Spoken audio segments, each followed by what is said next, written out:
Yo, what's happening? Welcome to WeHackHealth. I'm Dylan. Today we're going to sit down with Ben and chat through Endgame, the backstory, the people, the reason this whole thing exists, and find out a little bit about him. We're going to do this in two parts. We're going to jump back to previous Dylan and Ben wearing different clothes. So we've got these nice cards here with invisible questions on, so I can tap them and look the part, and then I'm never going to look at them ever again. This will be giving information on what WeHackHealth is, how it works, the ins and outs of it, and fuck knows what else in between. So Ben, tell us, what originally made you start WeHackHealth? WeHackHealth originated from two things. Number one, after having coached Dave and then many people within the cybersecurity/hacker world, seeing a need or a gap or a problem to solve specifically for them, there was a big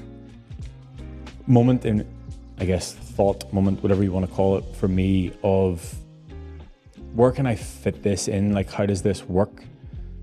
And I just made the decision that I would just make my own thing, build my own table, create my own room, whatever way that you want to phrase it. I remember specifically messaging Dave, being like, should we do a podcast? Yes. Like, Dave, who is the busiest person on the planet, wants to record a podcast with me. I was like, would you like to co-host it? He was like, yes, I'm in. I was like, oh shit, okay, we're doing this. So that was the, I guess, ideation of it. Then it was, okay, what we're going to call it, what's it going to look like, and it became WeHackHealth. It started as a podcast with me and Dave. What was broken in the health and fitness world that made you want to build something different?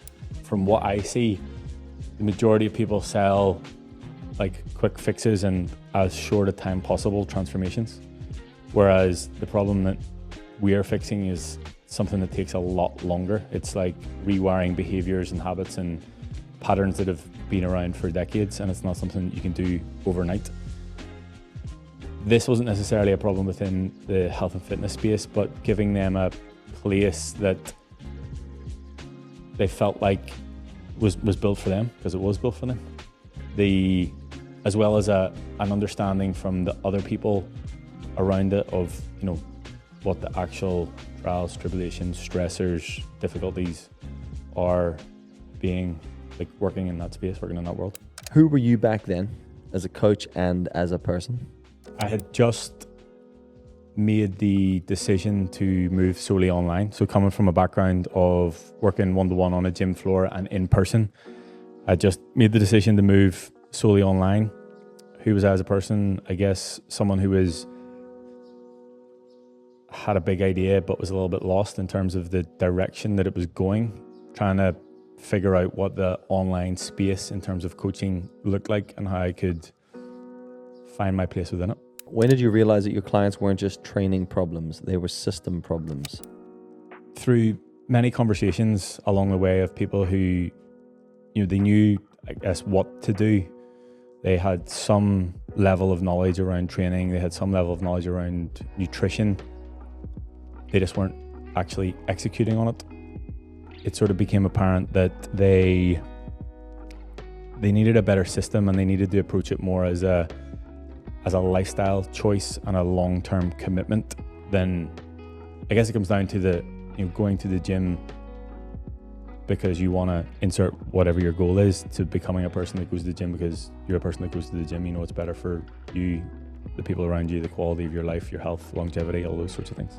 Think back to those days. What did the earliest version of WeHackHealth look like? I mean, it was just a podcast with me and Dave once a week.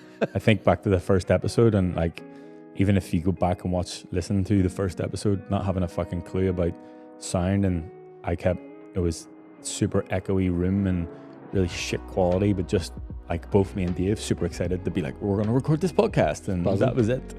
But was it like, at that point, did you have the idea of building what you've built? Or was it still just like up in the air and you're like, we'll just start with a podcast and see where it goes? At the start, it was just a podcast. It was built as a resource to tell stories. So, my story, Dave's story, lessons that we have learned, lessons from clients and what we learned along the way, as a tool or education platform for other people in similar situations. It was literally just the podcast. Were you training other people outside of Dave at that point in the cyber world?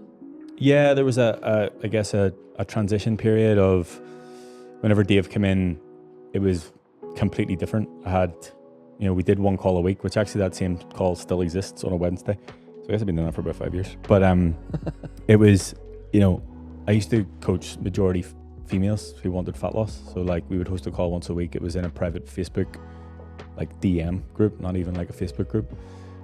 So Dave would come on and we'd be talking about periods and fucking emotions and feelings and all that. So Dave was part of that chat. Yeah. Oh, so yeah. There's a room full of women talking about fat loss and yeah. periods. And then more and more people started to join and they came into that world. And then there was sort of that period of like, maybe we can't host this on Facebook because the people that I work with don't have Facebook. So we moved on. Whenever we started the podcast, we moved on to Discord, but there was a little bit of an overlap in terms of there were still some of my previous clients that became a part of, I guess, what WeHackHealth started as. Has that call evolved into the Wednesday? Yes, still at the same time, 8 p.m. on a Wednesday. Right, so I've done that call for fucking like... But Dave just doesn't come on to it anymore. He drops in sometimes. Okay. But yeah, that was the original call, the original group call. We did it every Wednesday night. And I'd be like, yeah, this is Sandra. She wants to talk about emotional eating around your fucking luteal phase. And Dave's like... Because I now really understand Aaron a lot more. And like, Dave just sitting there, just like with notes about Orange Theory, ready to go. Just like ready to rock it. Yeah. But, no, I haven't had my period yet. Shit. Yeah. Fair enough. How did your background in performance and coaching evolve into working with hackers and cyber pros? I think fundamentally, how I approach things in terms of being data driven, understanding the person as an individual, meeting them where they're at, the fundamentals around training, nutrition, recovery, hydration, sleep, whatever it might be, are all still the same. Fundamentally, it's more getting them to understand and talking in a language that they get it and building systems around their life and their stressors.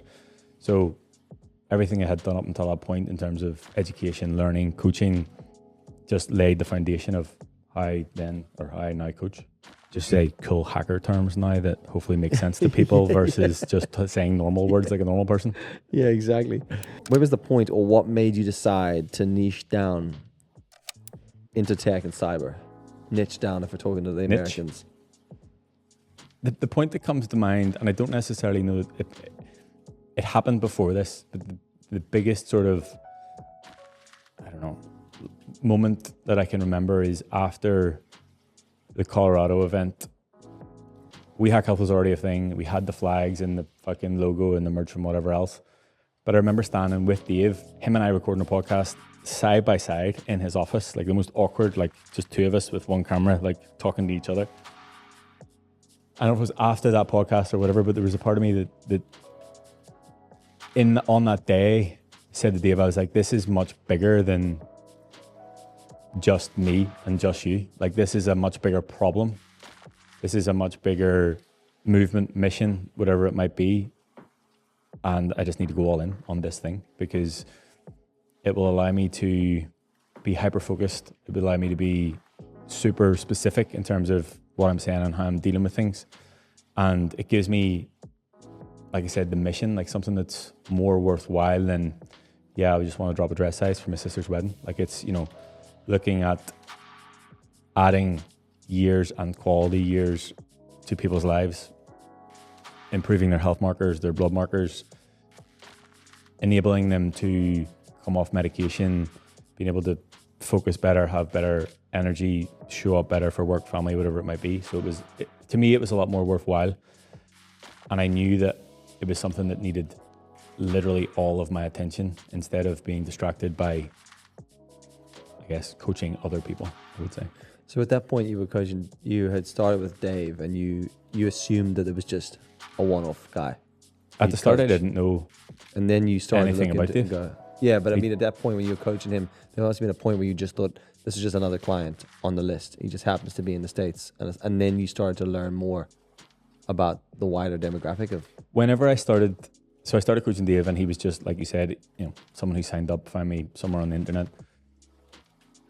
Yes, he was in the States, but didn't really know much more about him. And then the more that I got more people that worked in a similar industry / were in America, I was like, this is a fucking weird coincidence. Like, what the fuck's going on? And probably about 6 months into that, I remember specifically my my client Jason at the time, he said something about Dave, and I was like, doesn't everybody keep talking about Dave? Like, how does everybody know Dave? And he was like, do you not know who he is? And I was like, well, I know who he is, as in, I know him. He sends me pictures of his boxers once a week. Yeah, and that's got nothing to do with the program. And then he sort of told me a little bit more of a background and sort of what his influence was within the industry and within that space. Oh, right, okay. So he didn't come on and be like, hi, it's Dave Kennedy. I run Trusted Tech and Binary Defense the first time that we had a call. Which, to be fair, is very in character for him. Yeah. Like, he's a pretty humble dude. This is just an out of nowhere question. Can you smell burning toast, or am I actually having a stroke? Yeah, there's always that. I always think I'm having a stroke. I was like, fucking, I might die before this podcast. What were you learning about this audience that most people don't understand? Whenever I first started coaching, I said that I wanted to coach people like me. I don't necessarily, at the time, I thought that was people who were wising up or growing up from a life that wasn't necessarily conducive for success, we'll say, without going into the details. They don't necessarily have exactly the same background, but I do feel like there are many things that I see within them that I have seen in myself. So when I look at it as a coaching people like me, I feel like I've found my people in the most random and obscure place on earth. Okay. So you actually find you align more with them rather than the people that you thought you were going to coach at the start? Yes, whenever I say people like me, I thought people literally like me, that were, at the time I was, conscious that I was going to be 30 soon, and I was like, fuck, right, I need to get my life together. And it was people who came from a background of like just living in the party scene and just being a fucking asshole. Yeah. They're not necessarily those people, but the things that I thought about myself and the struggles that I had around insecurity and lack of confidence and direction and not knowing what the fuck to do or finding belonging or any of those things, I see that in a lot of them. So not like me as in actually like me, but like me in a lot of ways, yeah. How did coaching Dave Kennedy change things? I mean, coaching Dave changed literally every aspect of my life. Okay. So everything, all of the above. It opened me up to, I don't want to be like Aladdin, like whole new world, but like it opened me up to a whole new world of people that I just find so interesting. And the mission, WeHackHealth, building that, the events, like literally everything. What was different about the relationship you had with Dave, I guess, compared to other clients, and why did it click? Dave and I have spoken about this before in terms of why it clicked, and I think we're aligned in terms of, like, I guess, values, or he would say life mission of wanting to leave the world in a better place than we found it. He does it from his side in terms of cybersecurity, and me, I want to do it in terms of health and fitness. So we were aligned in that in terms of like helping people. We both enjoy helping people in whatever way that looks. I don't necessarily know why it clicked. Maybe it's because he was a male and I was used to dealing with females. Dave's an all-in guy. Like, he's commits to doing the thing and then fully commits to it. Likes going into the weeds and down the rabbit holes, and just enjoys the research and the continued evolution. And I am that in all aspects of my life. So there was definitely a lot of alignment within that. He also was like super enthusiastic. So, whenever we started coaching, I would chat to him every single day. Okay. And whenever you chat to someone every single day, you build a pretty decent relationship with them. Yeah. Like, how did you go from me and Dave chatting, training, we started a podcast, now there's more people. Let's invite other people into this. Yeah. Around about the same time that we started the podcast, we started the Discord server, which, if you're not in, discord.gg/WeHackHealth, which was a space that people could come and share, and an environment that anybody could join. Then it must have just been when you were allowed to travel again after unknown global shit show. Football World Cup. Yes. I remember saying to Dave, it was like, it'd be cool to do an event, because like it had evolved into, maybe say 10 to 15 people who worked in that similar sort of industry that I obviously did their check-ins and spoke to on quite a regular basis. There was a more intimate group in terms of the clients that I had that were in the private side of the Discord channel. The calls remained the same. We still did that Wednesday night call. It'd be cool to do this in person, and I hadn't coached in person in a couple of years. And also, there was definitely an element between me and Dave that we just wanted to meet each other. So we did the event in Cleveland as the first event. Oh, so at this point you hadn't even met. You'd only been online. That was the first. Okay. The event in Cleveland was the first time I'd actually met Dave in person. So there was an element of like let's train and hang out, and then why don't we invite other people? So that's how I began to involve into more people through the Discord and then through the events.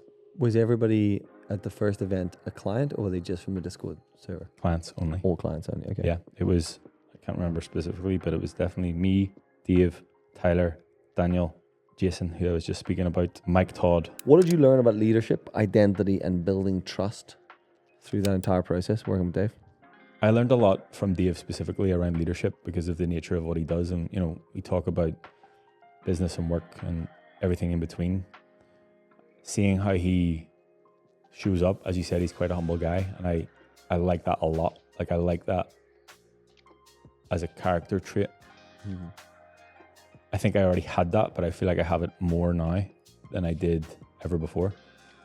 When it comes to leadership, there's a lot of ownership that comes into that, which again sort of feeds into like ownership in terms of your health and your fitness. So that evolved from that.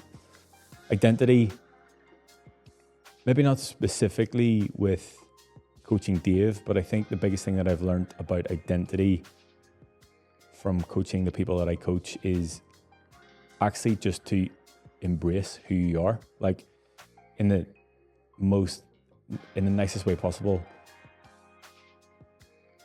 The people that I coach are like nerds, and they're in for being a nerd. Like, they just fucking own it. There's no like trying to be someone else. And I think from the world that I don't know whether it's a geographical thing in terms of where we live, or just the world that I came from in terms of like nightclubs and being out and partying.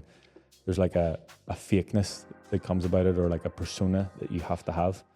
And I've seen myself more just being okay with just being myself because I seen it in them. I was like, well, they don't go, they're just fucking themselves. Like, they're fucking cool.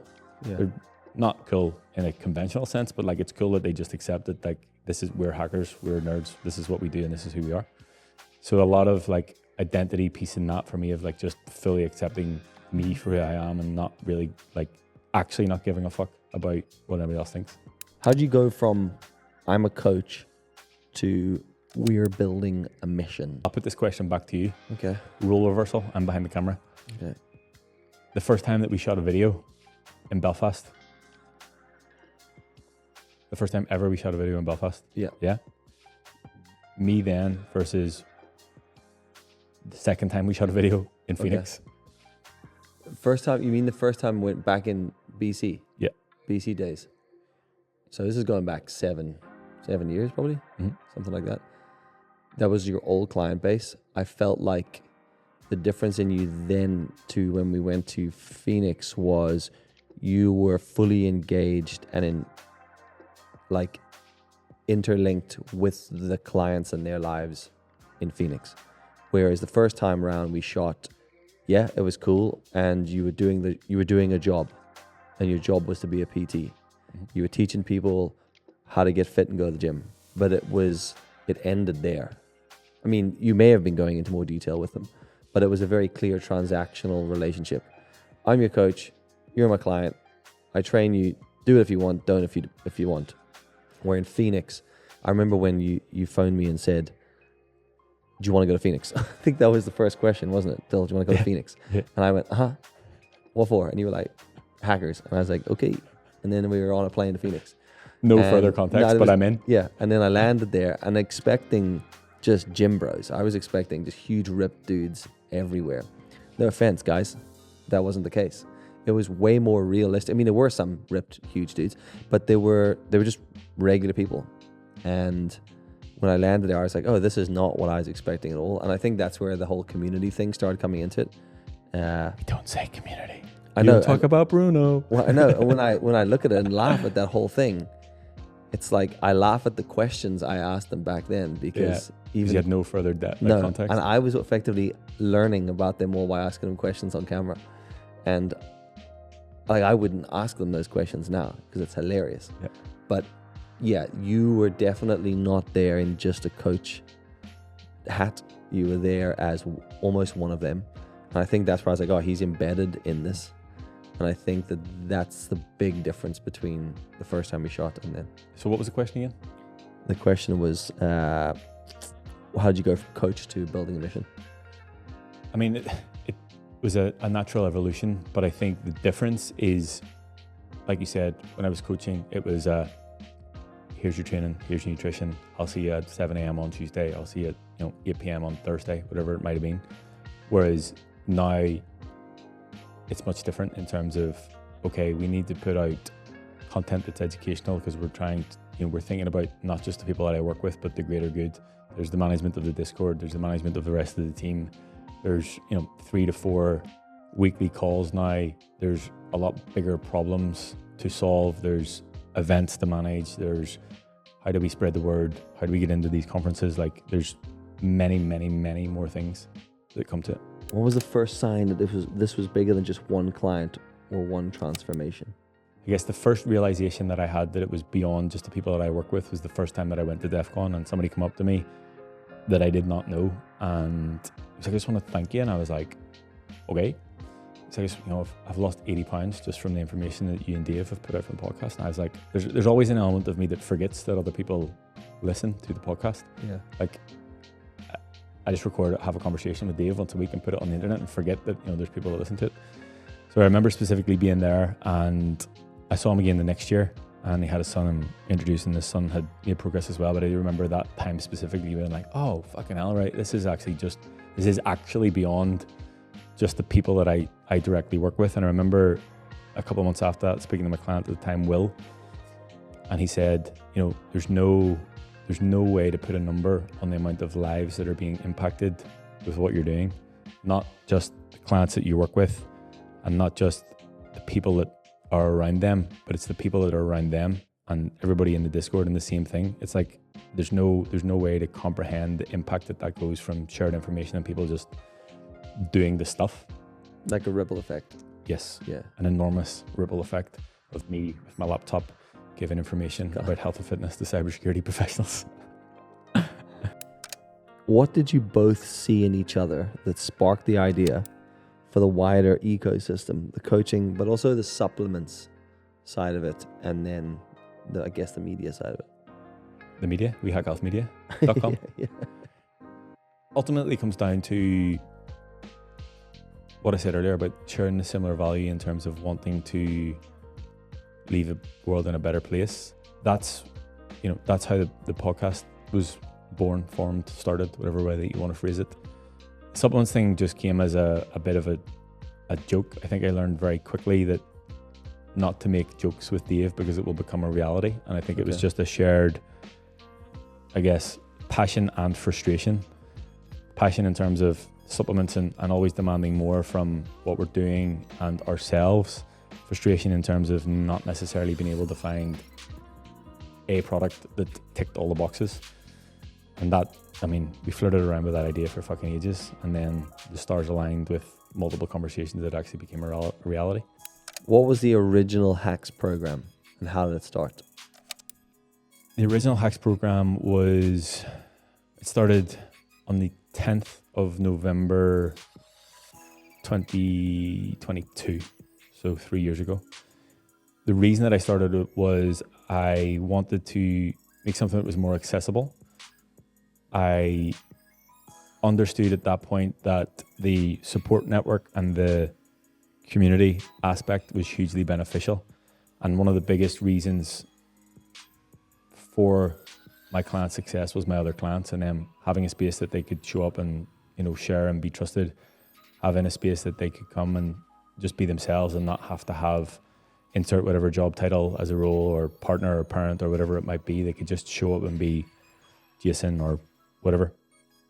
On a, I guess, naively selfish side of mine, designed that it would allow me more capacity. So originally I thought it would be, less one-to-one input, less one-to-one time and less overall input, which it absolutely was not. It was designed basically to be in a private Discord channel, have a weekly group call. The check-in format was slightly different. And I think we started with maybe 27 people, which was hilarious at the time. I remember there was a reason that I called hacks, and it was like habits, accountability, community, knowledge, and systems. Oh, nice. Wow. There you go. Nice, see? I thought you just jumped and just gone hackers, hacks. Nah, there was actually thought behind it. That's why it was called that. So yeah, shout out to some of the OGs that even are still around, but that was how it was born. Was it born? Yeah, it was birthed. It was coded. That's how the code was written. Uplinked. No. Yeah. That's how the code was written. Yeah. While we're talking about so tech, I've locked the iPad by mistake. What was the code again? What did you learn from one-to-one coaching that made you launch hacks? I learned that there was an upper limit to my capacity, that I could still deliver at the standard that I wanted. And if I wanted to, at the time, what was change the narrative of the entire industry, it was going to have to be done in a different way. How have your experiences shaped your view on what high performers actually need? I don't like the term high performers. It can get fucked. Okay. So what do you mean by high performers? Hackers? Yeah. If we talk about it in terms of cybersecurity professionals, hackers, whatever way you want to call it, understanding that they need something that is tailored completely to them. So like meeting them exactly with where they're at, as in how much time they have available, what their commitments look like, what their family life looks like, the stressors of their job, do they travel? Understanding that they need just a clear direction and something that just cuts through the noise, because will go into the depths of all the research to try and find the quote unquote perfect plan. They'll get lost in the internet because every other article or post is the opposite of the last one that they said, and they would spend an eternity going down those rabbit holes. They just need this thing's built for you, go and do this thing. They need to, I guess, delegate the thought process of what they need to do. Yeah. They need a support network with people who get it and understand, people who work in similar roles in a similar space that can actually understand when the shit hits the fan that, like, I know what you're going through, and be able to be there to support them or give them whatever they need, or sometimes just tell them to shut the fuck up and get on with it. How did you, I guess, create a system for multiple people while still keeping it personal? I mean, the personal connection thing is just actually giving a fuck about the person and listening to them and, understanding what's going on in their life, and sometimes telling them to shut the fuck up and get on with it, or sometimes being like, fair enough, I get it, like, you've got a lot going on. Like, yeah, it's that the personalization bit just comes down to, understanding the person and being able to adapt to if the shit hits a fan or work gets crazy or it's travel. Like, what do they need from me in that time? The system wasn't necessarily ever broken, and probably truthfully, if I wasn't myself, it would still work to this day, but I like to make it better. I like to think of, how can we improve this? How can we improve this experience for the people on the other side? What more can we add? What needs taken out? What other struggles do they have? I guess probably one of the biggest things that has evolved is more than me just doing everything, and potentially sometimes bringing other people in for experts calls, like having Sean as a part of the team to work on the headspace, mindset, breathwork stuff. Mm-hmm. Having Lorena come in and work on the mobility stuff. And that was truthfully just more I realized the more that I sat at the desk, the more fucked I felt, and I'd only been doing it for a couple of years, and if people have been doing it for decades, they're probably a little bit fucked. So understanding at a deeper level what their needs are and how we can meet them. And I mean, that brings us from the whole hacks program into Endgame. As it evolved, what was the idea behind the first Endgame launch? The first Endgame launch was me doing two things. Number one, just drawing a massive line in the sand. Number two, giving the whole thing a bit of a rebrand. Like I said, I'm a person that wants to continue to iterate and make different versions and build on things. And I had done that for, I guess, 2 years with hacks. And the problem that I saw within that was so many things had changed over time that I had almost forgotten what had been added. and taken away. So whenever people came in, there was no real like, oh, this is here, this is how you do this is the process for that. There was just a lot of like stuff going on. And the way that it used to be was you could just join at any time. So there was almost this like cycle of like new people coming in and asking the same sort of questions. And there was like, you know, it would either get lost or it would get answered by someone else, or they didn't really have full clarity on things. There was outdated videos and the old, I guess, education or mainframe platform, just the stuff didn't fit with the brand anymore, or the quality that I wanted to deliver. So the biggest shift in moving into Endgame was moving back into starting in cohorts. So having specific times that people started together. Because if I think back to the original Hacks group, they all went through the first week, oh my God, I don't know what the fuck I'm doing. Oh my God, I'm so sore. I don't know how to track my food. Oh my God, I'm traveling. Oh, it's the holidays. Like they all went through those things together and we dealt with them together at the time. So the goal of moving into Endgame was, okay, right, I know what problems are going to come up in week 1, week 6, week 10, week 12. So we all went through them together instead of every week just being like, oh, I'm traveling this week, or oh, it's this week. And just, I felt like every time I was answering a question, I was given less actual clarity because I'd answered the question so many times. So it was like, right, we'll just draw the line. We're going to do group intakes. Everybody's going to start at the same time and they will go through the same problems or issues or questions at the same time. So what did you want to prove with Endgame 1 and how did it go? So like what worked, what didn't? It wasn't necessarily a what I wanted to prove thing. I guess it was more just I guess it was proving. Was I correct in terms of it's better for everybody to start as a group to go through the same things again? And I would say, yes, that is true. Okay. I proved myself correct in that. What worked was that. What could I have done better? I tried to change literally everything at the one time. So the check-in sheet changed everything. And I got to the point of like, it was 2 days before everybody started. I was like, oh, I need to learn how to use this fucking check-in sheet and then onboard 27 people into it and like work all the fucking things out.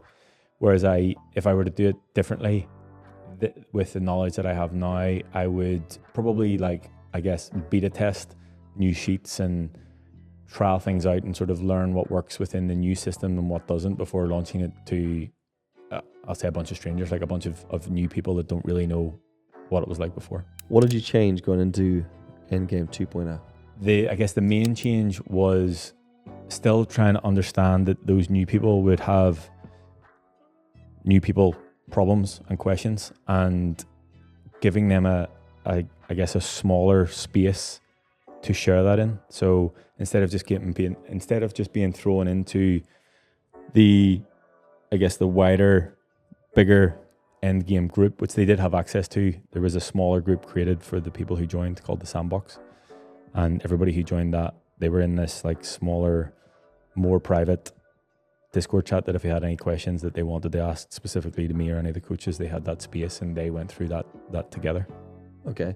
So if you think about the phases, frameworks, systems of Endgame, somebody who's got absolutely no idea, how do you explain what it is as briefly as possible? How do you summarize, like, if someone's like, what am I going to get if I sign up? Like, what does that look like to somebody? This is the thing that I struggle with, like, what do I get? As in, like, what's the stuff? Yeah. We will look after your training, as in you'll get a training program that is built around your needs, availability in terms of time, equipment, and what your goal is. Mobility program on top of that. We will look after your nutrition, as in give you guidance around total amount of calories and macros if you do want it. We'll help you with understanding what that actually looks like in terms of food. You will get access to the rest of the community, so everybody else that's involved in Endgame, the support system that comes with that. We do 2 to 3 weekly group calls. We have a call on a Monday that's more just like check in, what's going on, how is everybody, what do you need from us? Call on a Thursday, which is a little bit more structured, as in, okay, Lorena's coming in to talk about mobility, or Sean's coming in to talk about mindset or breathwork or whatever it is. And then the new and improved Friday, just drop-in call where we just sort of hang out and shoot the shit and talk about life, I guess. You access to the events. So if you want to come and join us in wherever the fuck we're going to be, access to the events in that way. The education side has evolved from being the mainframe, which essentially was like fucking 45-minute to hour-long videos of me talking at my computer, looking at a spreadsheet or some other bullshit, to multiple shorter videos that are actually digestible and can pinpoint one problem. That has evolved because, I mean, if we think about people being quote-unquote time poor, there's absolutely no way that they're going to watch a 45-minute video of me talking about a fucking spreadsheet. So something that's actually useful. They get access to WeHackHealth Media. Yeah. I guess if I were to phrase it in like what they get is clarity around their goals and the direction that they are going, a plan in place to follow that, a timeline around the plan, weekly check-ins with accountability and updates, plans that can be adapted based on whatever is going on,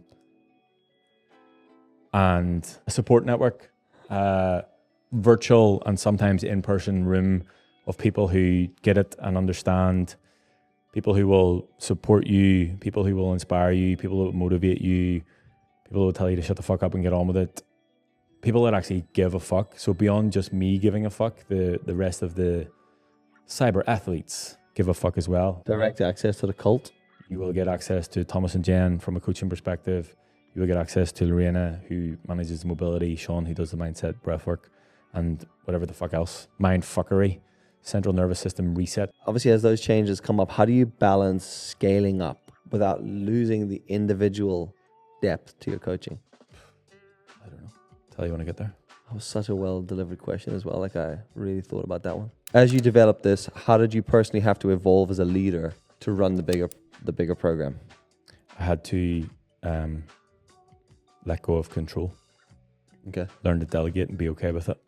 And how's that going? It's tough. Like I think that's the hardest thing.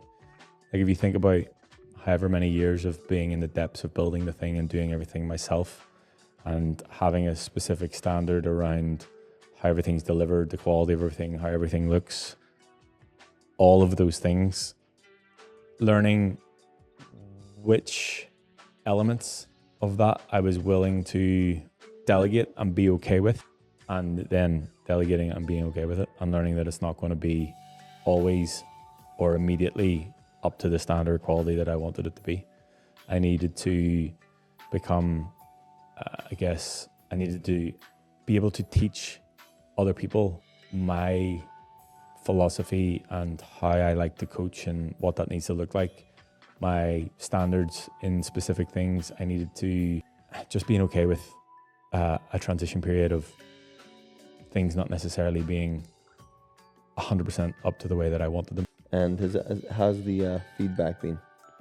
Good. I mean, I think that, you know, the people who have been about for a while, who see the change, understand that delegation is going to be part of it, and understand that if they're behind the mission too, that this needs to be something that happens. Okay. I also, I guess, on the other side of it, have found that I really enjoy the building of the thing, like the going into the details, like having more time and capacity to do that, to take it apart and rebuild it, and to do the content and everything that we do. It's a lot, as you know. Yeah. But I actually really enjoy that part. So while it was difficult at the start, and there was a lot of very steep and immediate learning curves, again, the biggest thing that I've tried to do this year is take it right back to the mission. Like, not put my emotions, thoughts, needs first, and put the mission first, and understanding that if we do want to do this thing, then things need to change, and I need to be okay with that. And then coming right back to freeing up more time and availability to work on that, and not just necessarily on a internal, this is what's happening with Evolution of Endgame or whatever it is, like what needs to happen externally, like how can we spread the word a little bit more, and what other things can we do. So I think all in all, how's it going? Good.